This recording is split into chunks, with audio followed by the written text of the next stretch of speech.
Lucky bank के अंदर दाखिल तो हो गया था, लेकिन जब मैनेजर ने उससे पैसे निकालने के लिए कार्ड मांगा तो उसके पास कार्ड नहीं था। उसकी फटेहाल हालत देखकर पहले ही मैनेजर को गुस्सा आ रहा था और उसमें लकी ने ये डिमांड रख दी थी कि वो फिंगरप्रिंट से पैसे निकलवाना चाहता था। लेकिन पानी तब सर के ऊपर से निकल गया जब उंगली मैच नहीं हुई। मैनेजर ने फोन निकाला और पुलिस को फोन लगाने लगा। अरे अरे ये क्या कर रहे हो? देखिए सर, मेरी बात सुनिए, मैं कोई क्रिमिनल नहीं हूं। हो सकता है मैंने गलत उंगली लगा दी हो, बस आप मेरे को एक लास्ट बार फिंगरप्रिंट लगाने दो प्लीज। लकी ने उसके सामने हाथ जोड़ते हुए कहा, देख ये उंगली भी अगर नहीं लगी ना तो फिर ये मत कहना कि मैं अगली उंगली भी ट्राई करके देखता हूं। बार बार ऐसा नहीं चलने वाला है। अगर ये वाली काम नहीं की तो मैं सीधा पुलिस को फोन करने वाला हूं अभी। मैनेजर ने लकी को धमकाते हुए कहा। उसने अपने एक हाथ में मशीन और दूसरे हाथ में मोबाइल फोन पकड़ा हुआ था। उसने अपनी स्क्रीन पर पुलिस का नंबर खोल रखा था और उसका अंगूठा हरे बटन पर ही टिका हुआ था। इधर लकी ने अपने सीधे हाथ की उंगली को अपने पैंट से साफ किया और भगवान का नाम लेकर उसे उस मशीन पर लगा दिया। जैसे ही उसकी उंगली उस मशीन पर पड़ी, अब की बार फिर मशीन से एक आवाज आई और वो चमक कर हरी हो उठी। तभी मैनेजर के मोबाइल पर एक मैसेज आया। मैनेजर ने उस मैसेज को पढ़ना शुरू किया। Verification successful. खाता 1, नाम लक्ष्मण लाल अग्रवाल, खाता नंबर 01104। जैसे ही मैनेजर ने इस मैसेज को देखा, उसकी आंखें फटी की फटी रह गई थी। उस मशीन पर चमकती लाइट को देखते हुए लकी की आंखें भी चमक आई थी। लकी उस हरी बत्ती को देखते ही झूम उठा था और फिर उसने मैनेजर को घूर कर देखा। उसके दिमाग में वो सारी बातें चल रही थी जो मैनेजर उससे अभी थोड़ी देर पहले सुना रहा था। इधर मैनेजर ने उसके आगे हाथ जोड़े और खिसिया कर हंसते हुए कहा, लक्ष्मण सर प्लीज़ मुझे माफ़ कर देना सर। मैं इस ब्रांच में नया आया हूँ और इसलिए मुझे मालूम नहीं था कि आप कौन हो। मैं इस ब्रांच का कस्टमर मैनेजर शशिकांत वर्मा हूँ। प्लीज़ आगे भी मेरा ध्यान रखना सर, प्लीज़। Sorry sir. हाँ ठीक है, तो मुझे ये बताओ कि मेरे खाते में कितने पैसे रखे हुए हैं, लकी ने कहा और वो अब सोफे पर बैठ गया। मैनेजर उसके सामने ही खड़ा हुआ था और उसके खाते की जानकारी अपने फ़ोन पर ही निकाल रहा था। उसने अपने फ़ोन पर इधर उधर कुछ उंगलियां चलाई और बोला, हो गया सर, आपके खाते में इस वक्त 90,80,70,650 रुपए रखे हुए हैं सर। शशिकांत के खुद के होश इतनी बड़ी रकम को देखने के बाद उड़ गए थे। उसे विश्वास नहीं हो रहा था कि इस आदमी के खाते में इतना पैसा भी हो सकता था। लकी की शक्ल देखकर तो यही लग रहा था कि उसकी उम्र 20 से 22 साल से ज्यादा नहीं थी। ऐसे में अगर उसके खाते में इतना सारा पैसा रखा हुआ था तो ये वाकई बहुत बड़ी बात थी। शशिकांत अपने मन में ये सोच रहा था कि दुनिया के 99% लोग ही अपनी पूरी जिंदगी काम करने के बाद भी इतना पैसा नहीं कमा सकते थे जितना कि लकी के खाते में इतनी छोटी सी उम्र में रखा हुआ था। लेकिन लकी ने इधर जब उसके फोन में अपने खाते पर पड़ी हुई जानकारी को देखा तो उसे कुछ अजीब सा लगा। उसे लग रहा था कि उसे तुरंत इतने पैसों के हिसाब से अब अपनी जिंदगी को ढालने की कोशिश करनी शुरू कर देनी चाहिए, वरना उसके साथ वही होने वाला था जो आज बैंक में उसके साथ हुआ था। अरे सर, खाते में पैसे के अलावा और भी चीजें हैं जो मैं आपको बताना चाहता हूं सर। मैनेजर ने फिर से अपनी फोन पर उंगलियां फिराई और बोला, सर एक तो आपके खाते में एक फरारी जुड़ी हुई दिखा रहा है सर। इसके अलावा आपके खाते में 2 किलो सोने की 100 ईंटें रखी हुई हैं, 5 किलो सोने की 20 ईंटें, पिकासो की 3 असली पेंटिंग है, 20 हीरे हैं 24 कैरेट के और भी बहुत कुछ है सर। मैनेजर ने हाफते हुए और अपने पसीने साफ करते हुए कहा। इतना सारा धन देखने के बाद शशिकांत की आंखें तो बाहर ही निकल आई थी। उसने कभी लकी जितना अमीर आदमी अपनी जिंदगी में नहीं देखा था। जितना पैसा और सोना और जायदाद उसके पास था, उसका 10% भी इस ब्रांच में किसी और के पास नहीं था। ठीक है, चलो मुझे एक कार्ड दे दो तुम, लकी ने अपने दोनों हाथों को अपने सिर के पीछे रखते हुए कहा। जी सर, मैं अभी आपके लिए एक नया कार्ड बनवा देता हूं सर, मुझे बस 10 मिनट दीजिए सर, बस 10 मिनट, शशिकांत ने कहा और फिर लकी के सामने ही निकल गया। जितनी देर में लकी ने अपने फोन पर फिर से उस मैसेज को खोलकर देखा, उतनी ही देर में मैनेजर उसके लिए एक चमकता हुआ सुप्रीम कार्ड लेकर उसके सामने आ गया था। लेकिन उस कार्ड को देखने के बाद ना जाने क्यों मैनेजर को ऐसा लग रहा था कि यह कार्ड लकी की संपत्ति के आगे कुछ भी नहीं था। फिर भी मैनेजर इसमें कुछ नहीं कर सकता था क्योंकि वो जानता था कि उसके पास इस ब्रांच में इससे बड़ा और कोई कार्ड नहीं था। इसलिए फिलहाल वो लकी को यही दे सकता था। उसने उस कार्ड पर लकी का पूरा नाम लक्ष्मण लाल अग्रवाल गुदवा दिया था। लीजिए सर आपका कार्ड, पासवर्ड वगैरह सर आपको ईमेल पे मिल जाएगा। शशिकांत ने मुस्कुराते हुए कहा और वो लकी के सामने हाथ बांधकर खड़ा हो गया। इधर लकी ने उस कार्ड को उलट पलट कर देखा और फिर अपनी जगह से खड़ा होकर वो बाहर निकलने लगा। शशिकांत का मन तो यही कर रहा था कि वो उसे दरवाजे तक छोड़ने जाए, लेकिन उसकी ड्यूटी इसी ऑफिस में थी और वो किसी को बाहर छोड़ने नहीं जा सकता था। फिर भी वो लकी के लिए दरवाजा खोलने के लिए आगे आ गया था। इधर यास्मीन अपने कैबिन में अपना सिर पकड़े हुए बैठी थी। उसे समझ नहीं आ रहा था कि आखिर अंदर चल क्या रहा था। एक पल को तो उसे लगा कि लकी पागल नहीं बल्कि बदमाश था कोई, और उसने शशिकांत को बंदी बना लिया था। लेकिन जब वो लकी के लिए कार्ड लाने के लिए अपने दफ्तर से बाहर आया तो यास्मीन को लगा कि कुछ गड़बड़ नहीं हुई थी। फिर ये इतनी जल्दी में कहाँ जा रहे हैं? उसने अपने आप से पूछा। शशिकांत को सुरक्षित देख बैंक के बाकी लोग भी दरवाजे पर से पीछे हट गए थे। वैसे भी उसे देखते ही सब लोग अपनी अपनी जगह पर वापस दौड़े चले जाते थे। शशिकांत का खौफ ही ऐसा था कि उसकी आंखों की झलक भर से खड़ा कर्मचारी जाकर अपनी कुर्सी पर बैठ जाता था। लेकिन एक बार शशिकांत के बाहर आने के बाद वो दोबारा बाहर नहीं आया था और ना ही लकी कमरे से बाहर आया था। इधर यास्मीन परेशान हुए जा रही थी। वो जानती थी कि अगर कुछ भी गड़बड़ हुआ तो सबसे पहले उसकी नौकरी जाने वाली थी। उसने बड़ी मुश्किल से और मेहनत करके इस नौकरी को हासिल किया था और वो किसी पागल की वजह से इसे अपने हाथ से नहीं जाने देना चाहती थी। जैसे ही परेशान यास्मीन ने अपनी नजर उठाकर फिर से उस कमरे की ओर देखा तो पाया कि लकी बहुत ही आराम से उस कमरे से बाहर निकलकर दरवाजे की ओर बढ़ता चला जा रहा था। ए, रुको, तुम इस तरह नहीं जा सकते। यास्मीन जोर से चिल्लाई और भागते हुए लकी के पास चली गई। तुम्हारी हिम्मत कैसे हुई जबरदस्ती हमारे वीआईपी रूम में घुसे चले जाने की? यास्मीन ने गुस्से में पूछा। उसका मन तो यही कर रहा था कि वो अभी लकी का गिरेबान पकड़कर उसे झकझोर दे, लेकिन उसने अपने आप को रोक रखा था। मैंने पहले भी कहा था ना आपसे, मैं यहां सिर्फ अपना पैसा लेने आया था और कुछ नहीं, लकी ने कहा और मुस्कुराने लगा। यास्मीन ने देखा कि उसके हाथ में एक सुप्रीम कार्ड था और वो उसकी उंगलियों के बीच चमक रहा था।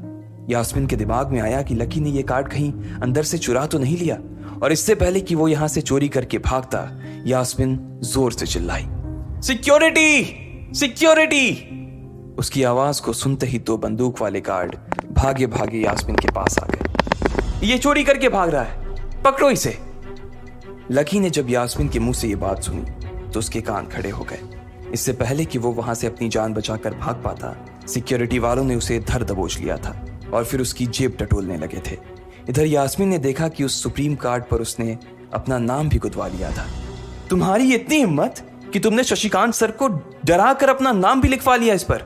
इसकी जेब चेक करो, यास्मीन ने गुस्से से कहा। दोनों में से एक गार्ड लकी की जेब टटोलने लगा था। लकी की समझ में नहीं आ रहा था कि आखिर ये लड़की उससे समझ क्या रही थी। अगर उसे उसके खाते या इसकी संपत्ति या सिर्फ इसके परिवार के बारे में भी पता चल जाता तो भी यास्मीन उसके पैरों में गिर जाती।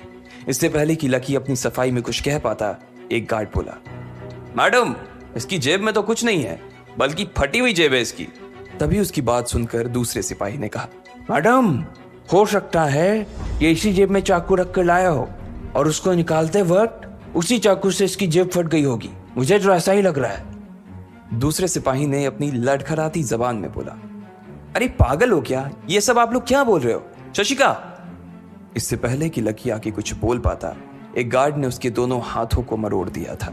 इधर यास्मीन अपने मन में सोच रही थी कि अगर वो चाकू लाया था तो फिर वो चला कहां गया था। बाप रे! अचानक से यास्मीन की आंखें बड़ी सी हो गई थी। उसे लगा कि लकी ने उस चाकू से शशिकांत का खून कर दिया था।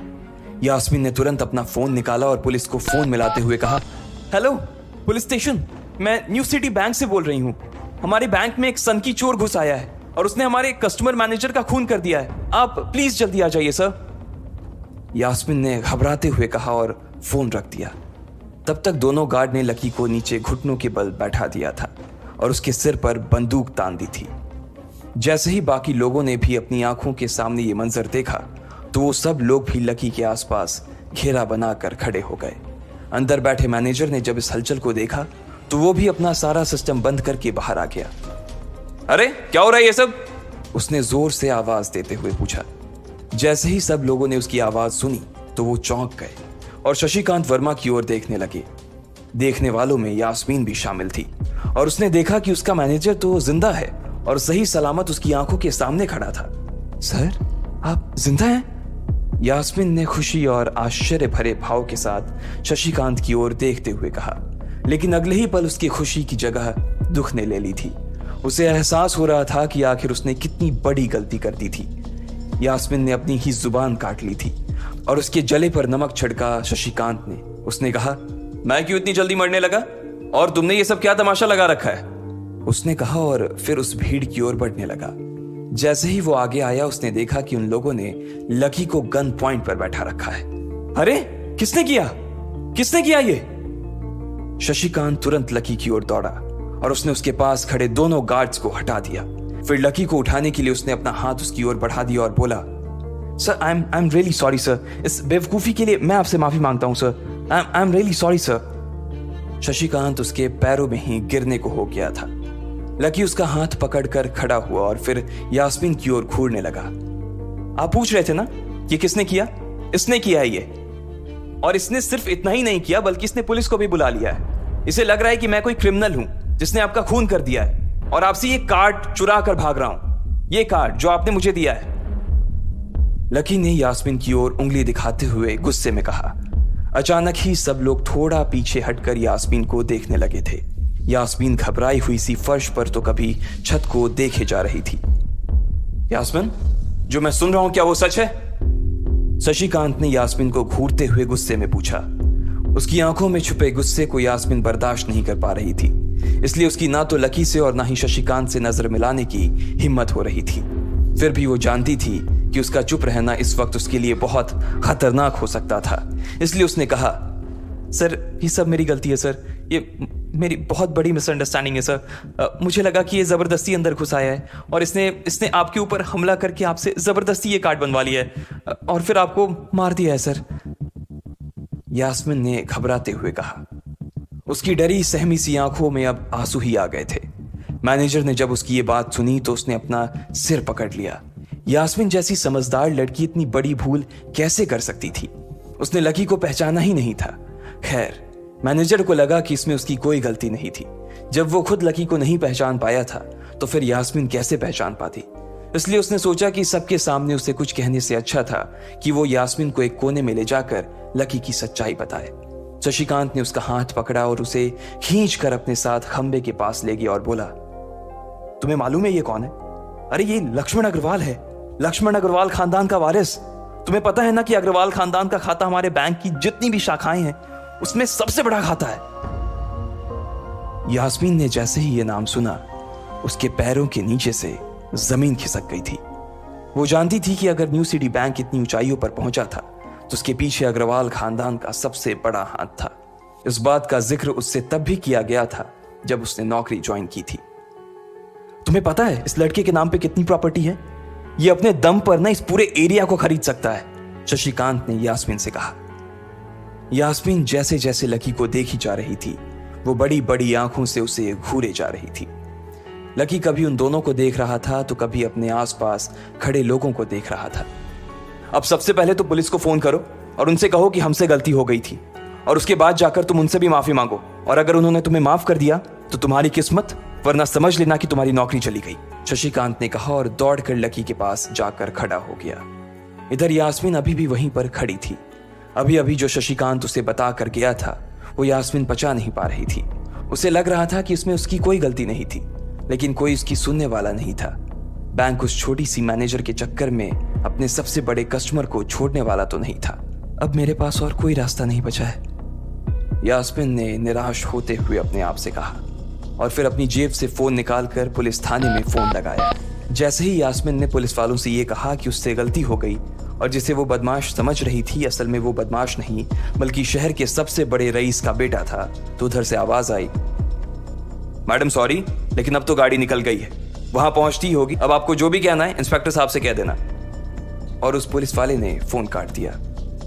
मर गए, यास्मीन ने अपने आप से निराश होते हुए कहा। उसके हाथ थर थर कांप रहे थे। उसे समझ नहीं आ रहा था कि अब वो क्या करे। अब उसके पास लकी से माफी मांगने के अलावा और कोई चारा नहीं बचा था। लेकिन अगर लकी सर ने मुझे माफ नहीं किया और उल्टा मेरे ऊपर डिफेमेशन का चार्ज लगा दिया तो, यास्मीन ने अपने आप से कहा, और वो अब और भी ज्यादा घबरा गई थी। उसने देखा कि लकी उसे घूर कर देख रहा था। शशिकांत पूरी कोशिश कर रहा था कि वो लकी को शांत करवा सके, लेकिन लकी वहां से हिलने का नाम तक नहीं ले रहा था। यास्मीन उसके पास पहुंच गई थी। वैसे तो वो जानती थी कि उसे माफी मांगने से उसकी किस्मत बदलने वाली तो थी नहीं, फिर भी उसने एक बार कोशिश करनी चाहिए और लकी से कहा, सर मैं आपको गलत समझ रही थी सर, एक्चुअली आपके। यास्मीन ने उसके कपड़े को देखा और एक सांस लेते हुए आगे बोली, सर प्लीज मुझे माफ कर दीजिए सर, मेरी इंटेंशन आपको हर्ट करने की बिल्कुल भी नहीं थी। मैं तो जो कुछ कर रही थी बैंक की सेफ्टी के लिए कर रही थी सर। यास्मीन ने गिड़गिड़ाते हुए कहा और नीचे देखने लगी। इट्स ओके, कोई बात नहीं है, लकी ने कहा और उसके हाथ से अपना सुप्रीम कार्ड लेकर निकल गया। यास्मीन को अपने कानों पर तो विश्वास ही नहीं हो रहा था। वो मान ही नहीं पा रही थी कि लकी ने उसे माफ कर दिया था। उधर लकी को अपने आप पर विश्वास नहीं हो रहा था कि वो रातों रात इतना अमीर हो गया था। आखिर लकी इतने पैसों का क्या करने वाला था? क्या उसके खाते की बैलेंस की तरह वो भी रातों रात बदल जाता? ये पैसा उसकी जिंदगी को क्या दिशा देने वाले थे?